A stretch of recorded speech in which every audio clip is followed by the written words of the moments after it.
Inspirado no mundo mágico de Harry Potter, escrito por J.K. Rowling, Renata Ventura criou, na série A Arma Escarlate, um mundo fantástico bruxo para chamarmos de nosso. Mas ao invés de replicar os costumes e a cultura dos bruxos britânicos, ela criou todo um mundo mágico com a nossa cara. Desde as palavras mágicas que dão vida aos feitiços, até as criaturas mágicas que fazem parte do nosso folclore. Meu nome é Ana, esse é o canal Vagando Entre Estantes e nesses vídeos eu vou falar um pouco para vocês sobre o mundo mágico criado pela Renata Ventura na série A Arma Escarlate. Até o momento foram 3 livros lançados, sendo que o terceiro foi dividido em 2 partes. Me acompanhe até o final desse vídeo para saber um pouco mais sobre essa história. Para nos guiar nesse novo mundo, somos apresentados a eles através dos olhos de Ida Alafin, um menino de 13 anos nascido e criado no Morro Dona Marta. Apesar de muito inteligente e esforçado em estudar, ele esbarra nas dificuldades das escolas públicas brasileiras e acaba não vendo muitas chances de futuro estudando. É aí que ele começa a trabalhar para os traficantes do morro. Mas em seu primeiro dia de trabalho como vigia, ele acaba sendo pego numa invasão policial e acaba sendo salvo pela carta que ele recebe convidando-o para estudar na escola de magia Nossa Senhora do Corcovado. Dessa forma, ele vai se esconder entre os bruxos e assume a nova identidade de Hugo Escarlate. Muito esperto, ele acaba descobrindo como conseguir as coisas que ele precisa para estudar nessa nova escola, incluindo seu bem mais precioso, a sua varinha escarlate. Ela é um item mágico único, criado a partir do fio de cabelo de um curupira. E estranhamente, escolheu Hugo para ser seu mestre, como se estivesse lá apenas esperando por ele. Já na Corcovado, Hugo descobre que aquela não é a única escola de magia, porque é claro, para um país tão grande quanto o Brasil,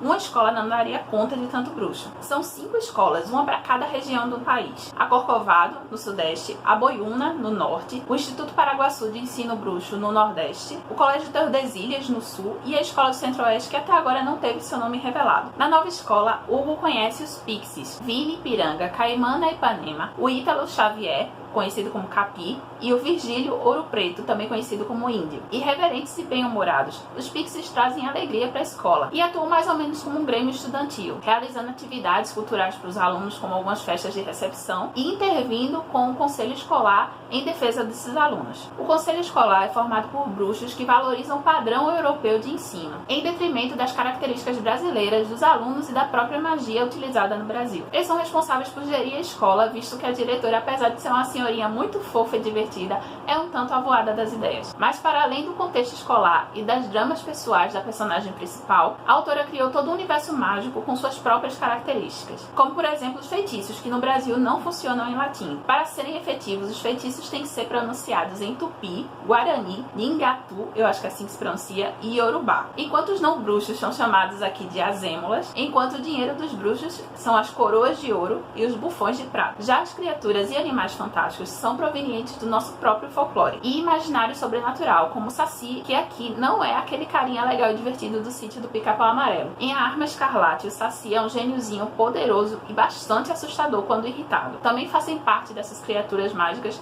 a mula sem cabeça, o curupira, o boitatá e até outros que eu nunca tinha ouvido falar, como o mapinguari. E tudo isso que eu acabei de falar agora são apenas alguns elementos desse mundo mágico muito maior. E se eles não foram motivo suficiente para você se interessar por essa história, eu vou falar agora um pouco sobre cada livro da série. O primeiro livro que dá nome à série é A Arma Escarlate, e nele nós conhecemos nosso protagonista e seus companheiros, que vão nos ajudar a conhecer esse mundo mágico e todas essas suas características. E à medida que se apropria da magia, Hugo acaba passando por uma jornada para se tornar uma pessoa melhor, mais empática e confia mais nos amigos. Sempre desconfiado e um tanto arrogante, por muitas vezes explosivo e irresponsável, Hugo mete os pés pelas mãos tentando salvar a si mesmo e acaba prejudicando aqueles que estão ao seu redor. Preso entre os perigos do mundo azêmula e as responsabilidades de usar magia, ele vai aprender que suas ações impensadas podem trazer graves consequências, equilibrando crítica social e política e uma boa dose de magia e ação, além de uma bem embasada pesquisa histórica e cultural. Renata Ventura cumpre a sua missão de nos apresentar um mundo bruxo realmente com a nossa cara. No segundo livro, chamado A Comissão Chapeleira, Hugo ainda está lidando com as consequências de seus atos irresponsáveis no livro anterior e agora tenta amadurecer e se tornar uma pessoa melhor, se espelhando no seu amigo Capi. Mas a gente logo percebe que nosso protagonista ainda tem muito que aprender e se ele não comete os mesmos erros, acaba cometendo outros e percebe que mesmo as suas menores ações mesquinhas e covardes podem prejudicar as pessoas que ele mais ama. Como plano de fundo, temos uma interessante trama política que em alguns momentos pode ser assustadoramente parecida com a nossa realidade. Também nesse livro que somos apresentados a Escola de Magia do Nordeste, o Instituto Paraguaçu de Ensino Bruxo, também conhecido como Cidade Média, por se localizar entre a Cidade Alta e a Universidade Baixa de Salvador. Seus estudantes são conhecidos como caramurus, são animados e barulhentos, e utilizam uma vestimenta leve e bastante condizente com o nosso clima. Totalmente diferente do ambiente europeizado da Corcovado, a Cidade Média é agradável e receptiva, tanto com seus novos alunos como com seus moradores. Eu fiquei encantada com essa escola e se eu pudesse voltar aos meus 13 anos e receber minha cartinha, eu trocaria a de Hogwarts com certeza pela do Instituto Paraguaçu. Os personagens cativantes, uma narrativa instigante e uma trama política com referências bastante atuais são a mistura perfeita para esse livro que prende a nossa atenção do começo ao fim. Já o terceiro livro, O Dono do Tempo, ficou tão grande que teve que ser dividido em duas partes. Na primeira parte, encontramos o Hugo um tanto mais prudente, arrependido de seus erros e determinado a se redimir e até mesmo se arriscar por aquilo que ele acha correto. Finalmente, nós o vemos repensando suas certezas e julgamentos apressados, mas toda essa mudança teve um preço muito alto. Ainda se recuperando dos acontecimentos finais de A Comissão Chapeleira, os Pixies e a própria Corcovado ainda estão se reerguendo e juntando os cabos. Enquanto isso, Hugo descobre algumas informações sobre o passado de um grande amigo e um problema bem sério que precisa ser solucionado. Porém, a solução pode estar bem no meio da Amazônia, num lugar tão perigoso que nem os bruxos mais poderosos do norte se atrevem a ir até lá. Mesmo assim, Hugo resolve ir até a Boyuna, a escola de magia do norte, em busca do conhecimento necessário e passagem segura para alcançar seu objetivo. E o que dizer sobre a escola Boyuna? Tão independente, tão imponente e diversa, que nem mesmo o ambíguo vilão que aterrorizou os caramurus em A Comissão Chapeleira foi capaz de mover uma palha contra curumins e conhatãs. E desbravar a Boyuna junto com Hugo foi como conhecer um novo mundo bruxo, que valoriza a diversidade e a pluralidade cultural dos vários povos indígenas. Já na segunda parte de O Dono do Tempo, encontramos Hugo pronto para encarar os perigos da floresta amazônica. Em sua jornada, ele enfrenta tanto os riscos naturais da floresta, como o clima, as plantas e os animais, como criaturas mágicas, tribos indígenas que nunca encontraram homem branco, além do próprio branco que invade, desmata e trafica madeira ilegalmente em terras que deveriam ser protegidas e preservadas. Por outro lado, ele também encontra amigos e companheiros em um lugar que nunca imaginou encontrar. Perde bastante da sua arrogância e percebe que ainda tem muito que aprender. Mais uma vez, eu fui surpreendida pela escrita envolvente da Renata, assim como sua narrativa ao mesmo tempo frenética e recheada de informações sobre a cultura, mitologia e folclore dos povos do norte. O terceiro livro dessa série nos deixa a sensação de conclusão de um arco, mas que ainda podemos nos surpreender com a história que ainda está para ser contada. Essa foi uma série que eu descobri lá pro final de 2018, li mais 2 livros agora em 2019. Fiquei apaixonada pela escrita da Renata, a história é muito interessante. Apesar de inicialmente você ter a impressão de que é uma cópia de Harry Potter, à medida que você vai conhecendo a história, você percebe que é algo bem diferente. A autora criou um universo propriamente seu e conversa bastante com a nossa cultura, com a nossa história e tem realmente a nossa cara. Se você já conhece esse livro, deixa aqui nos comentários o que foi que você achou.